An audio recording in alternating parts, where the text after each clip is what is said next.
ሰላም አለይኩም ወራህመቱላሂ ወበረካቱ። ውድ የኢትዮጵያ ቤተሰቦች እንዴት ናችሁ? ደህና ናችሁ ወይ? አልሐምዱሊላህ ደህና ነኝ። ሰብስክራይብ ለምታረጉ እንደዚሁ ደግሞ ላይክ እንደዚህ ሁሉ ነገር ለምታረጉ ሰዎች በጣም የማመሰግነው። ለማታረጉትም ደግሞ ሰብስክራይብ ያደረጋችሁ ቤተሰብ ሁኑን ነው።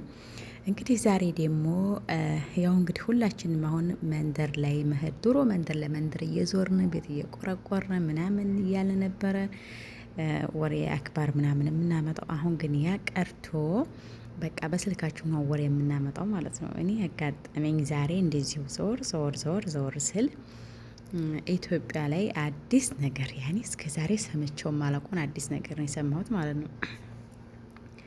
ያኔ ለማለት የፈለኩት ሴትዮይቱ እንደዚሁ እያዋራይ ያው እንግዲህ ሴትዮይቱም የታወቀች ሴት ናት፣ ታውቋታላችሁ፣ ሁላችንም እናውቃታለን። እሷ ቤት መጣይና ባሏ እንደዚህ የሆነ ነጫዊ ነው ያኔ ኦሮባዊ ነው ምናምን አካባቢ ነው እሱ ሞታን አቃጠሉት ምናምን ትላታለች። አዎ እንደዚህ ቀበራችሁ ምናምን ምንድን ትላታለች ማለት ነው። አረ የለም ያኔ አጥንቱ እንደዚህ የቀረውን ያን ነው እንጂ የተቀበረው የለም ነገር እንደዛ አይቀበርም ማለች ማለት ነው። እንዴት እንደዚህ ይሆን አስትላት። አረ ልክ እንደ ኢትዮጵያን ልክ ኢትዮጵያውያን እንደሚያደርጉት አለ። ኢትዮጵያዊ የሚያደርጉት ደግሞ ሁላችንም የምናውቀው ኢትዮጵያዊ ሙቷን አታቃጥልም አይደል? ሁላችንም የምናውቀው እንደሚቀበር ነው። ግን አቀባበር የተለየ ነው። ሌላው ምን ትላለች? የሀብታምና የድሃ አቀባበር ሁሉም የተለያየ ነው አለ ማለት ነው። እንዴት ያኔ እኔ ለራሷ ያኔ ሰምቼ አላቅም። ያኔ ሁሉም እንደሚቀበር ነው እንጂ የሀብታምና የድሃ ሰምቼ አላቅም። አዲስ ነው የሆነብኝ። ከዛ ሴትዮቱም አላወቀውም ማለት ነው። እኔ ብቻ አይደለሁም እዛም ባለ ያኔ አቤቷ እንግዳ አድርጋ የጠራቻት ሴትዮም አላወቀችውም ማለት ነው። እንዴት ይሄ ነገር ስትላት፣ አይ ሀብታሞች እኮ የሚቀበሩት በትላልቅ ሳጥን በወርቅ እንዲህ የሞተ ሰው በወርቅ ያለ ሰው ነው እንጂ ወርቅ እንደሚለብስ ማቀው ነው። የሞተ ሰው ወርቅ እንደሚለብስ አላቅም። በወርቅ በቃ ህንጻ ላው ላይ ሞተው ቤት ያኔ ቤት ይገነባለታል ማለት ነው። ቤት ለትሉ ነው ቤት የሚገነባው። ኢትዮጵያ ህዝብ እስቲ እንንቃ። እኔ እውነት እንንቃ ነው ያልኩት። የሞተ ሰው ወርቅ ምን ያደርግለታል? ቤት ምን ያደርግለታል? እሱ የሚያስፈልገው አፈር ነው። በቃ አፈሩን ንጹህ አፈር ተተቀበረ በቃ አውሬ እንዳይበላው አድርጎ ተተቀበረ። ሌላው ወርቁና ቤቱ ለምን አስፈለገ ነው ማለት የፈለኩት። እኔ ራሱ እንዴት ያኔ ድሃው ምስኪኑ እኔ ቢጤ በቃ ዝም ብሎ አፈር ነው ለበስ ምለው። ሌላ ሀብታሙ ግን እኔ እኮ ሙቶም እየተናዘዙ ነው እንዴ በወርቅና በቤት ቅበሩኝ እያሉ ነውስ እንዴት ነው? አረ ሰው እያለ ብቻ የተለያየ ይመስለኝ ነበር። ላኪ ኢትዮጵያ ሙተንም እንለያያለን ማለት ነው። ስለዚህ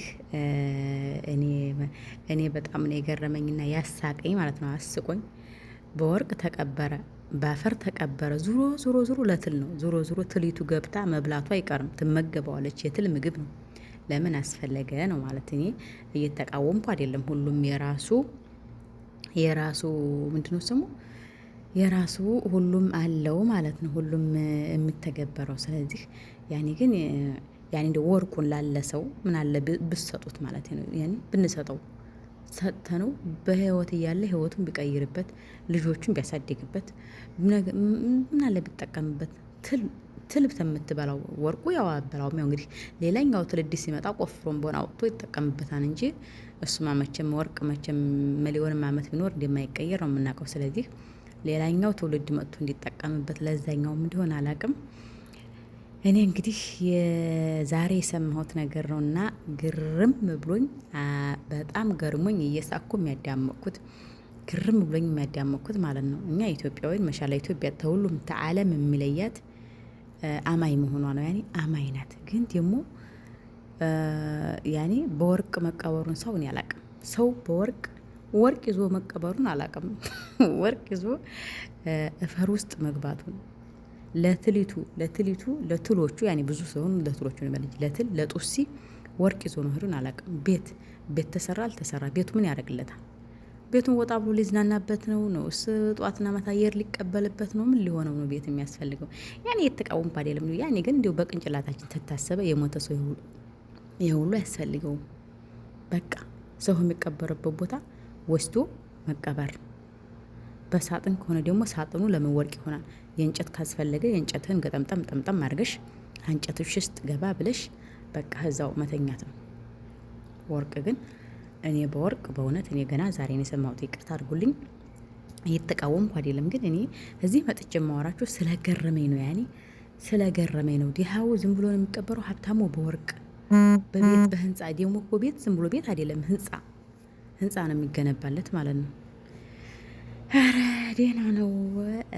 እንግዲህ እናንተም ያው አዳዲስ ወሬዎችን አዳዲስ እንደዚህ ነገሮችን እየመጣን ፈታ እንላለን። እናንተም ሰብስክራይብ አድርጉን፣ ቤተሰብ ሆኑ፣ ይቀላቀሉ። የመዳም ቅመሟ አንቺም ተቀላቀይ። እንግዲህ ሁላችንም እንደማመራለን። እኔም አዲስ ነው የከፈትኩት። አዲስ የከፈትን ሰዎች እንደማመር ማስታወቂያም የሚሰራ ካለ ሰው ጠቁሚ ብዬ ነበር። እስካሁን የጠቆመኝ ሰው የለም። አሁንም ካገኛችሁ ወደፊት እፈልጋለሁኝ፣ ጠቁሙኝ። እሺ፣ በደንብ ተስማምተን የሚሰራልኝ እፈልጋለሁ። ቻናሌን ወደ ህዝብ የሚያስተዋውቅልኝ። ምክንያቱም ያኔ አሁን ምንም ነገር እያቀረብኩበት አይደለም፣ ግን ኢንሻአላህ ወደፊት ደህና ነገሮችን አቀርባለሁ ብዬ ተስፋ አረጋለሁኝ።